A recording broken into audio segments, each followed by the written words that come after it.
What a world. Welcome to an episode of BrandonJaneauShow. As you know, I am BrandonJaneau, and like always on all podcast platforms out there. BrandonJaneauShow. Social media. Instagram and Threads. BrandonJaneau. Facebook. The BrandonJaneauShow. And of course, YouTube channel. Oh, TikTok. Lord of mercy. TikTok. BrandonJaneauShow. Oh my God. That's all my social media. Lord of mercy. All my social medias. Go follow me on all of those social media platforms. And yes, you can go to my TikTok. My YouTube, Lord of mercy. My YouTube channel. 801 episodes, and I'm still out here doing. Listen, just bear with me. Go to my YouTube channel, Brand New Show. You can subscribe, you can comment, you can follow. You can comment on the shorts, like the vids, man. Shout out to all the people that's been watching, supporting the episodes, man. I appreciate you guys tremendously, man. I dropped the episode yesterday, which is kind of crazy. But tonight I will be dropping a couple of episodes, including tonight. If you don't know, it's Tuesday, so you already know. It's I Bleed Sports. Oh yeah, baby. Oh yeah. Basketball. You got signings left and freaking right. Still, people still trying to get their teams right. I talk about uh, the signings that have happened this past week. Um, I will talk about also some college football. I've been doing this for the last couple of weeks. I talked about Archie Manning 2 weeks ago. I talked about Ohio State this past week, last week. But this week is my teams that I think who could finally break through the glass ceiling in college football. It's between three teams, and I'll talk about that when I get to that segment. And also, the NFL is also right there. It is almost time for the NFL. And me and my brother Juan have been doing our NFL predictions. So I've already announced two teams that I've said that I believe could win um, the division that nobody's talking about. So I'm gonna explain why I feel like which one do I really do believe could win their division and actually make a run, make a run farther than people think. But I'll talk about that. But let's kick it off with this: some boxing. Ladies and gentlemen, Manny Pacquiao is officially back. He fought this past Saturday against Mario Barrios. I was at my brother's house watching this fight, and first of all, if I get into the main return, the Tim Zoo and Sebastian fight, that shit was good. Like that shit was good. Them boys was throwing leather. I think Sebastian, not even gonna say his last name because I don't want to fuck it up, but his height is just so fucking hard to handle in boxing, especially if you're not a 6 footer or close to it. It's gonna be hard to catch him. It is. I know he's lost some fights, but that's because he didn't fight like a genuine big man in the welterweight division. He can easily win those fights in the welterweight division because there's not too many people that are in his in his the height difference. He's slender. He got the ability. He's got the jab. He's got everything. So watching that fight, and I watched the first fight, and I truly believe if it wasn't for the goddamn freaking elbow to the head and literally busting Tim Zoo all the way the fuck open, I think Tim Zoo wins that fight. But this fight was undeniable. Like Tim Zoo got his ass whooped. Like this was Tim Zoo got his ass whooped. This shit was undeniably. It was bad, man. He got knocked down in the first damn round, and I think he kind of felt some sense of I could kind of get it in. I could kind of catch him. The one reason why, and I think this is the thing about this team, the thing about this guy. The only way a boxer is going to actually be able to beat Sebastian is if they get inside, where he can't control the distance. As long as he got that distance, he's going to tag you. He's too fucking long. Like he's literally too fucking long. When Tim Tszyu was starting to get inside on him, that's when he was hurting him. But the moment he kind of could create distance, get enough distance on you, that jab is too far right there. It's too there. It's there. And then you're so accessible to getting tagged. Even if you have a good guard on, I, I don't know who beats him. I I don't know who beats him. I think Boots. It'll be an interesting fight. I know Brian Norman Jr. is also a welterweight. That'd be an interesting fight. Like I was talking to my brother Saturday, and I asked him this question. I was like, "You think Errol Spence comes back? Errol Spence comes back and fight him?" Which I would love to see that fight. I think that'd be pretty goddamn intriguing to see. But I don't think Errol Spence is coming back anytime soon. If Bud loses in September, does he go back to welterweight and say, you know what? There is finally some competition here that I actually do need to attend to?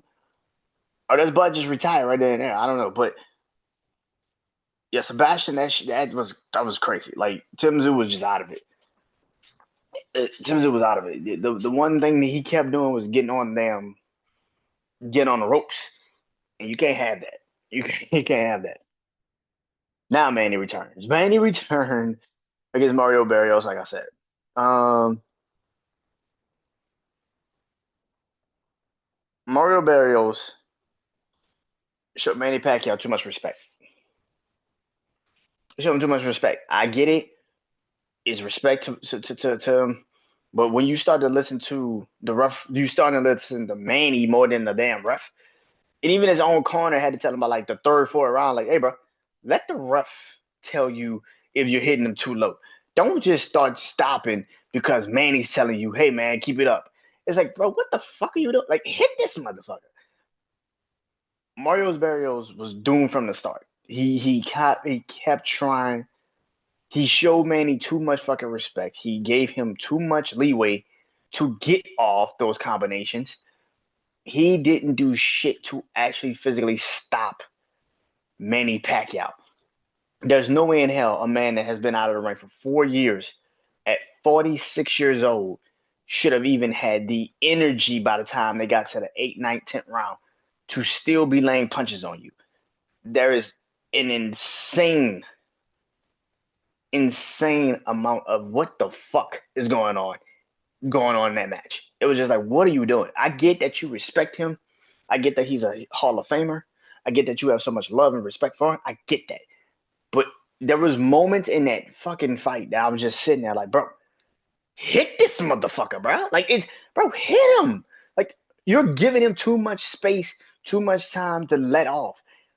And this is the one thing Mario, and this is one thing that I said about when Jake Paul fought Mike Tyson. I say this about Mario Barrios. I said if you lose, or it's a decision, or it's a majority draw, you do too much. The fact that he went into the 10th round and he was down 3 fucking rounds is fucking incredible to me. That is extremely embarrassing. I'm sorry. As great as Manny Pacquiao is, 46 years old, coming into the ring at fucking 4 years off, and he had a actual physical chance to beat you. And not just he was beating you. He was up 3 fucking rounds to the people. Like at home. Like, bro, that was an extremely weird situation. Like watching that Saturday, I'm like, dog, what the fuck is this dude doing? It's like he didn't want to engage with Manny early. It's like later on he did it because he had to. But it's like he just had too much respect for him. Even his own corner told him that. It's like, bro, you gotta stop doing this shit, bro. Like you have too much respect for this dude. That respect shit should have died the moment you got in the ring. As soon as round one ended, that respect shit should have went out the way. There is no way that Manny Pacquiao should have even competed in it.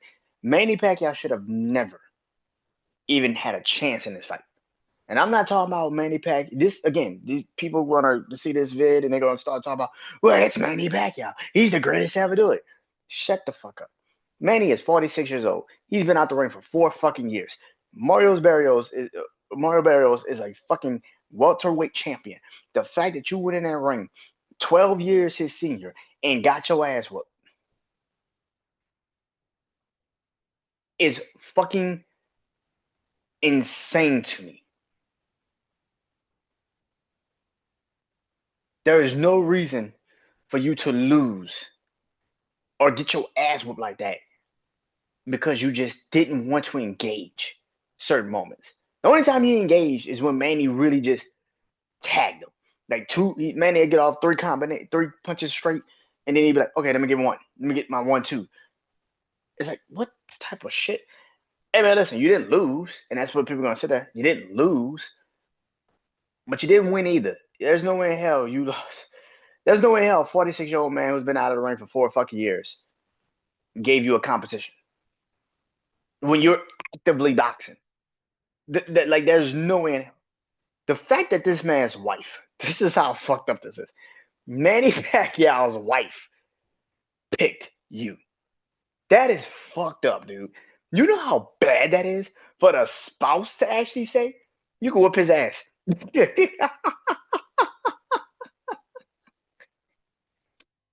you know how bad that is for the spouse to be like, I think you can whoop his ass. I think you can go back in the ring and whoop his ass. That's fucking crazy to me. That's crazy to me. And he almost did it. That's the crazy part. He almost fucking did it. Yeah. Yeah. There was another fight this past Saturday that actually also happened. It was in London. It was Usyk versus Dubois. Two. Um, I have said Daniel Dubois should have gotten that knockdown in the first one. I don't know if he wins the fight, but he should have got that. He should have got rewarded that knockdown. It was in the Ukraine. He just didn't have a fast shake. Period. Um, this fight was completely different. Usyk just beat the hell out the guy. He didn't have a chance. Daniel Dubois, I said he's gotten better. I've always said he's gotten better since that Usyk fight. But that fight was Saturday was just like you can tell Usyk is just better than him. You could just tell. Like Usyk is just the heavyweight champion right now. I don't know who beats Usyk. I mean, you got Fury's on social media talk about some. Let's run it back, bro. You've lost two fucking times to Usyk, and the second one wasn't even close. You've lost two times to Usyk. Anthony Joshua has lost twice to him. Deontay Wilder is just stay out of it, bro. You no. Is it Josh Parker? Joshua Parker? Is he the next one up? Um, I don't know who fights Usyk next. I have no clue. I don't know who fights him next. That's a hard thing to figure out because I don't think that anybody can physically say, this man deserves a shot next. I don't know who gets that opportunity. But Usyk right now is just gonna reign with the heavyweight championship. He's gonna reign with it for a minute. Because I don't. I know people are gonna sit there and say, "Well, Anthony Joshua, he's beat Anthony Joshua twice already. He took the belt from Anthony Joshua, and then when they did a rematch, he beat him again. Like I don't know. I don't know who fights him. I have no clue who gets in that ring with Usyk and fights Usyk. I would say Bakoli, but Bakoli's lost a couple of his last fights, so I can't really say Bakoli. So I don't know, man. The boys was literally the best option for Usyk, and he just walked through him. It wasn't even close. He just walked through him.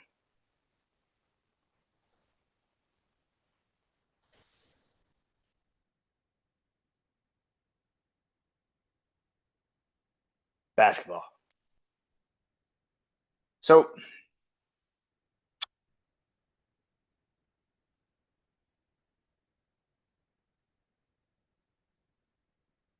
Chris Paul has officially signed back to the Clippers. He is going back to the Clippers. Um, Great. Had some of his best years in LA. That makes sense. But also, not to be outdone, the Los Angeles Lakers is also bringing in Marcus Smart after his buyout from Washington. What do I think of these moves? That's great. Again, you do know you have to get through 82 games to get to the playoffs, right? And all y'all are doing right now is just piling y'all teams up with old ass players. Respect to them, love them, but they're nothing more than a bunch of old ass players.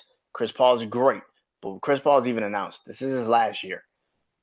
James Harden, I can't even remember the last time last year. I mean, last year was really the first time in a very long time James Harden was even healthy enough to play. You still got Kawhi, who, let's just be for real, is for the most part injury prone. And then you look at the Lakers situation, right? You got Luka coming back, great. Whoop-de fucking. Well, here's how crazy this shit is. Luka still has not signed an extension. You think he's already signed? He's not signed yet, which is crazy. But you got LeBron's coming back, and then you still got the LeBron drama, whatever the fuck he decides to, in that shit.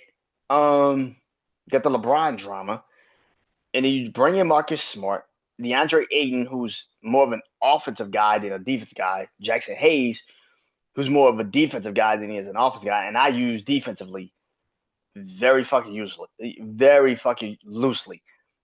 They also signed like two other centers this past week that I'm like, okay, cool. You signed a kid from Sacramento that is only strictly offense. He cannot do defense. The Lakers are old, and they didn't fix shit. But if you ask me who's in a better position, it's the Lakers, crazy as it sounds. It's the fucking Lakers. The Clippers are old as shit, and they're hoping and praying that they could get to the NBA playoffs with that team. But you're putting too much pressure on James Harden and Kawhi Leonard. There's nothing the Clippers did during this offseason, and they signed some pieces. But when you trade a Norman Powell and you bring in, it's not Kevin Love. I don't think they brought in Kevin Love. I forgot who the fuck. Nicholas Batum, I think they brought in. Like it's like, what the fuck are we doing? Like the Clippers have no idea what the fuck they're doing.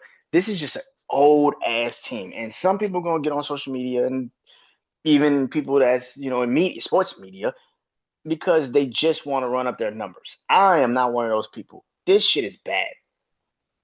The Lakers and the Clippers are old as shit. They didn't get young at all. It's nothing about this team that makes me feel like, oh yeah, this is going to be the moment where everybody gets fuck out of here, dude.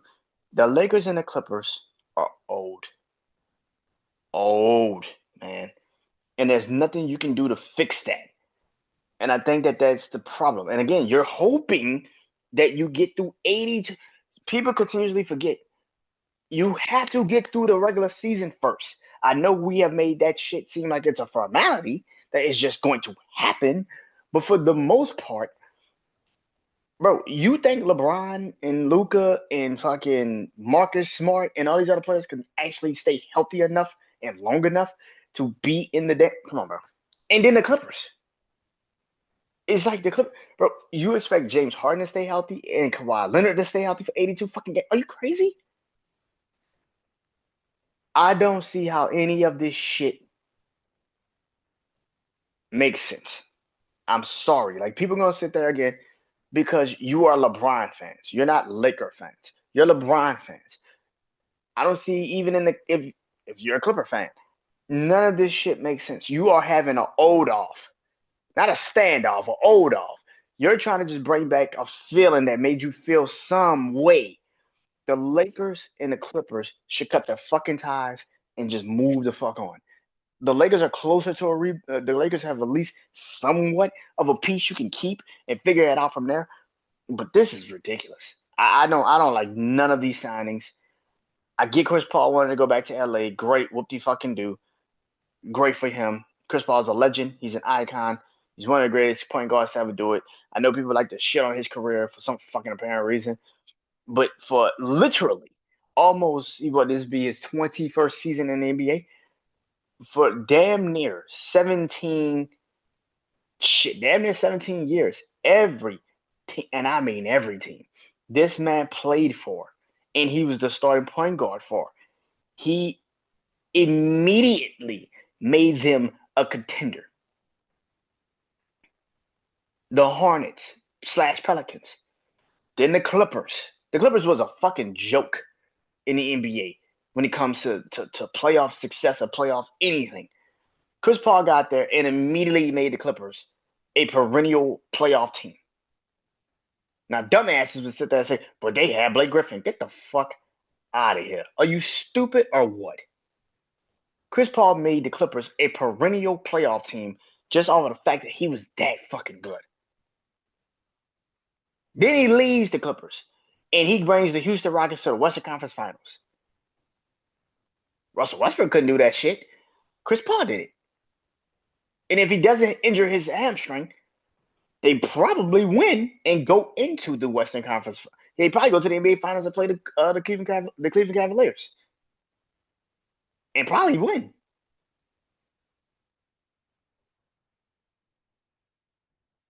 Then he leaves that. He gets traded again to the OKC Thunder in the pandemic. Guess what happens? The Thunder was not even supposed to make the playoffs. Guess what they did? Made the fucking playoffs. Those players that you see today with the Thunder, Chris Paul got them to the playoffs in the pandemic. Dart, say Gilgis.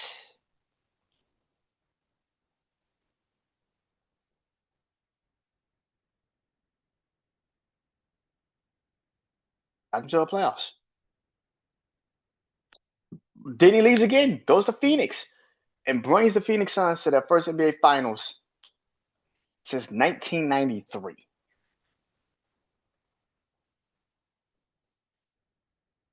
It's just recently he started to have a decline. He's getting older. Of course he's gonna have a fucking decline.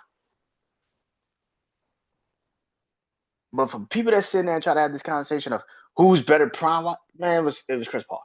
And Chris Paul's always been getting disrespected since the moment he entered into the league. I can remember when they said Darren Williams was better than Chris Paul. When Darren Williams and him both got drafted in the same draft. And everybody like, oh, it's Darren Williams. Darren Williams is better than Chris Paul. Darren Williams' career ended a decade ago. Chris Paul's about to end his career at the end of this year. Come on now. Come on now. But I do not like neither one of these moves.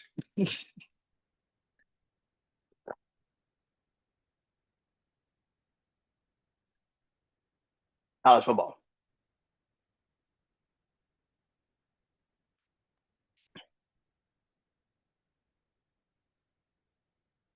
That's like three teams in college football that I don't generally jump on bandwagons for. I've heard the hype all my life, and I just don't see it. I just don't see it. I don't see the hype. The three teams are Penn State, Ole Miss, and Oregon. Those are the three teams. Those are the three teams. Penn State, Ole Miss, and Oregon. And here's the crazy part. They all recruit greatly. Now the transfer portal is there, and they do great in transfer portal. All of these things. But they just can't get over the hump when it comes to college football. For Penn State, it's always because of Ohio State, or for the last couple of years, it's been Michigan and Ohio State, or it's been Ohio State and Michigan State. It's always been some mixture of a team that keeps Penn State from just getting there. In the last couple of years, I've always heard that the Penn State Nittany Lions was going to get to a championship. They got the team, they got everything, and it's just like you're just the third best team in the Big Ten, and even worse now because now you have actually one of these teams that I'm about to talk about also in the Big Ten now. I don't think people understand that Penn State, what Drew Eleanor as a quarterback, and James Franklin. And I've said this numerous times about James Franklin.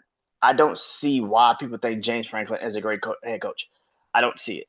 He had 1 year where he kind of sort of rebuilt Vanderbilt. And the moment he rebuilt Vanderbilt, he got the fuck out of there. Even if he could have rebuilt Vanderbilt, he got the fuck out of there. Penn State's been in the Big Ten and has won 10 games at least every year James Franklin has been a head coach. There's not one time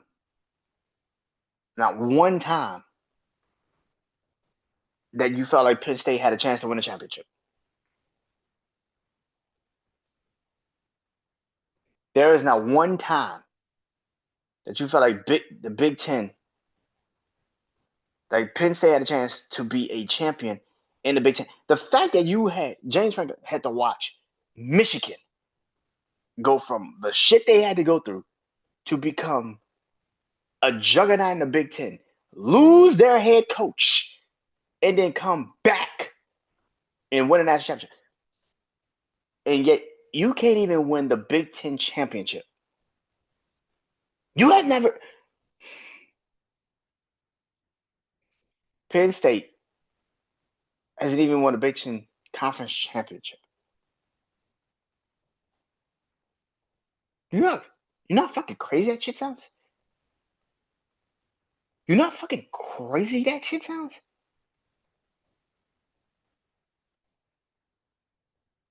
Penn State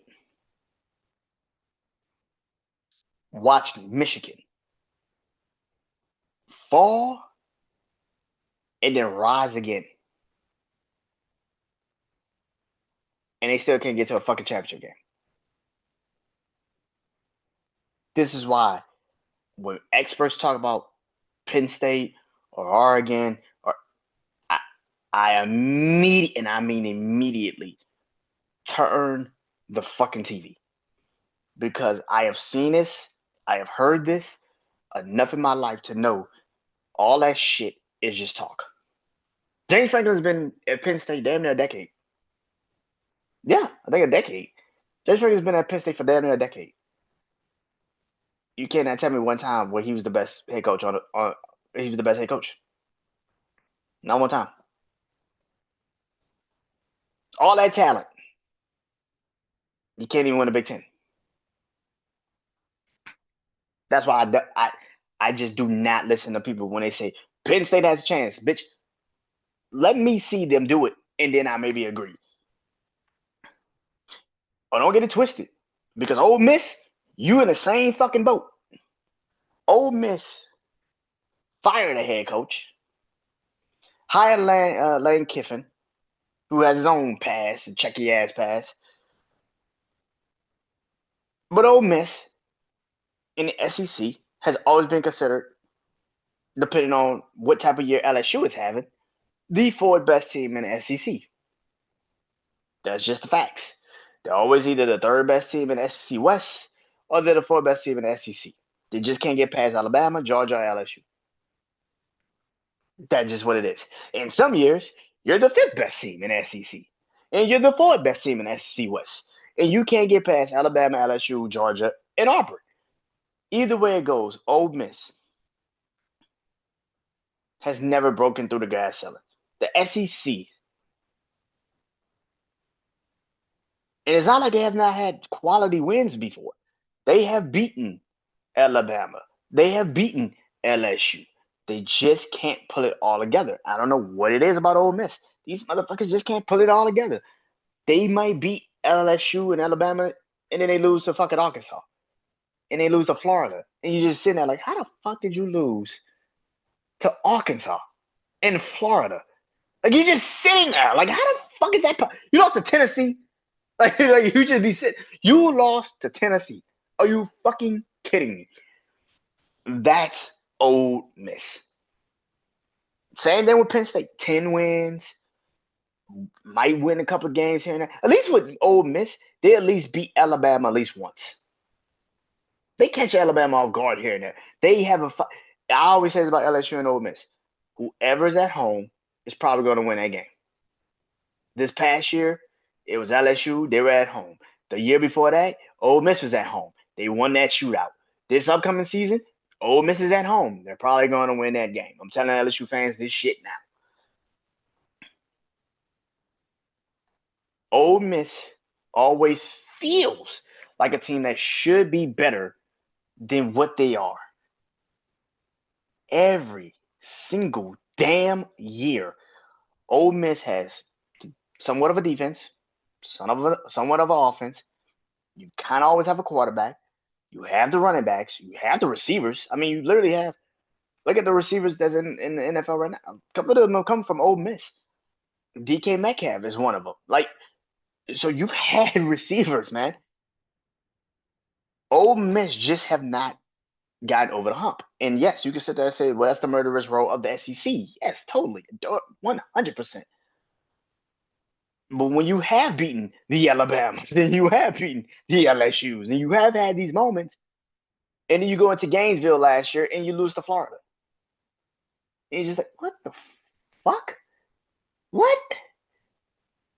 Or you lose, you beat Georgia. You actually beat Georgia. You finally beat Georgia. And you just can't get over the hump against Kentucky. It's like, what the fuck? What is happening right now? You beat Georgia, but couldn't beat Kentucky at home. And I get it was raining. Whatever, nigga. Nothing is worse. Those two teams are one thing, but nothing is worse than the Oregon Ducks. Yeah, I said that shit. Oregon was the number one team last year. Number one team. They lost in the semifinals to Ohio State.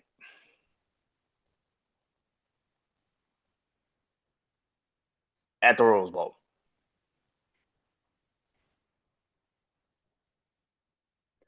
I don't even sure who's the head coach.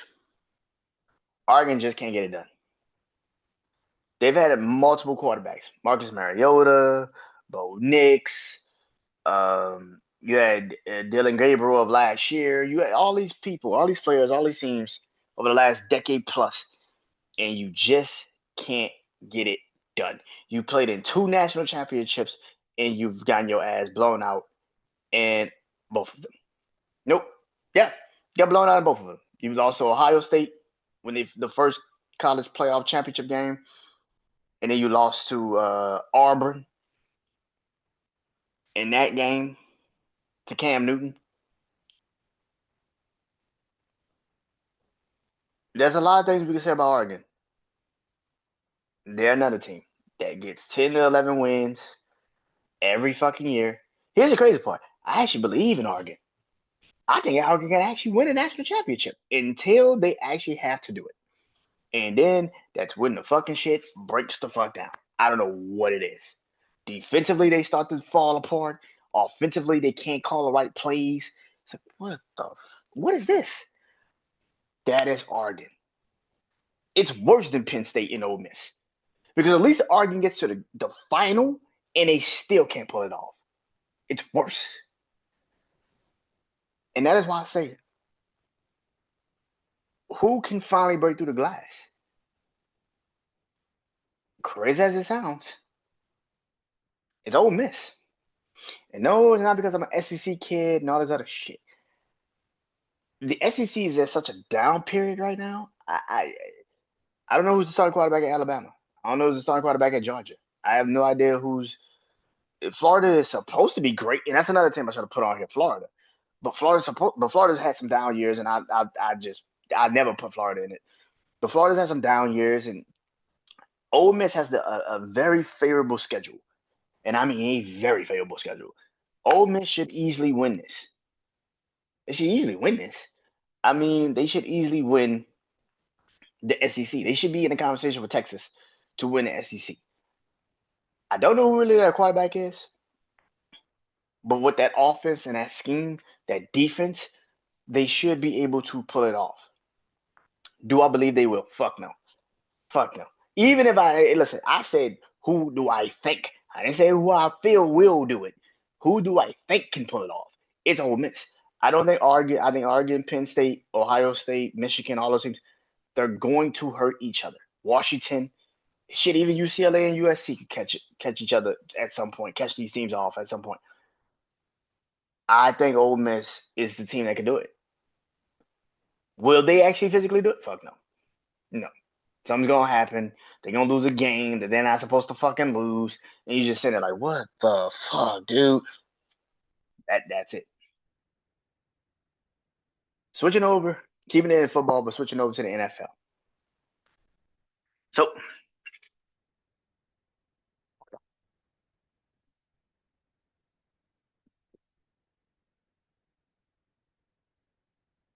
Titans and the Raiders. So two teams that I picked to win their divisions. Yes, I picked the Titans to win the AFC South. Yes, I picked the Raiders to win the AFC West. I know, blasphemy. I get it. The reason why I picked these two teams is because one, nobody sees it coming. Two, it's always a turn at some point in the NFL. Look at last year, Washington came out of nowhere. But if you listen to me, I was telling you Washington's gonna fucking win. Then they're gonna get in the playoffs last year. Fucking told you that.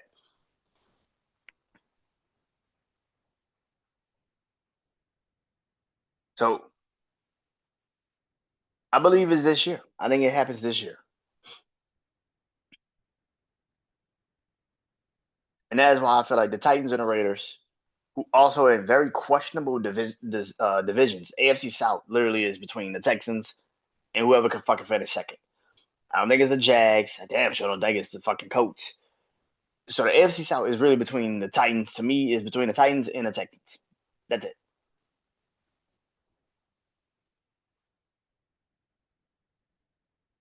When it comes to the AFC West, I get it. I understand it.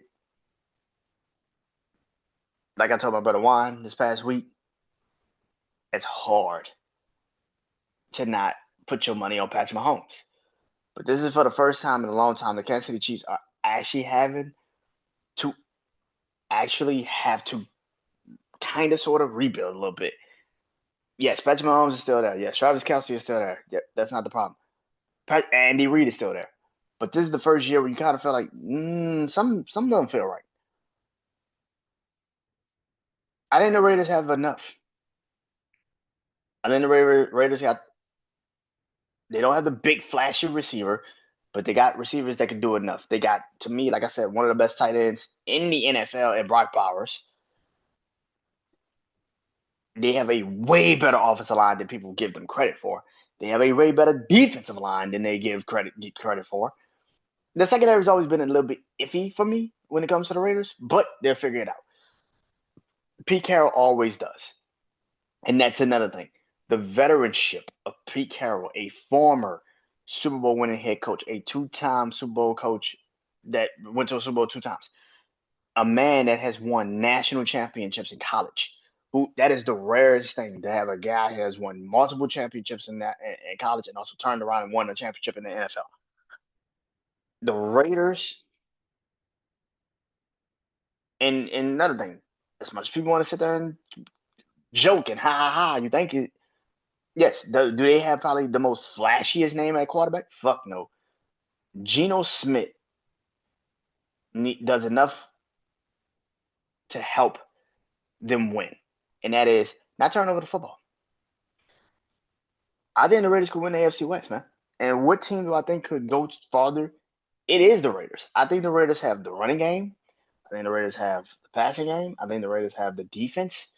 I think the Raiders are going to surprise a lot of fucking people because, again, they're in the AFC West.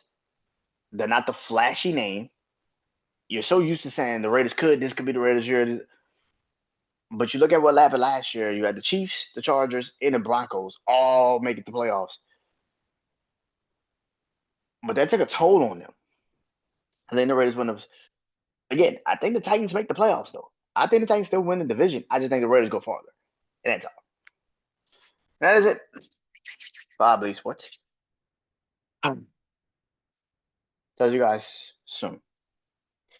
Till next time, I'm Brian Janu. Peace.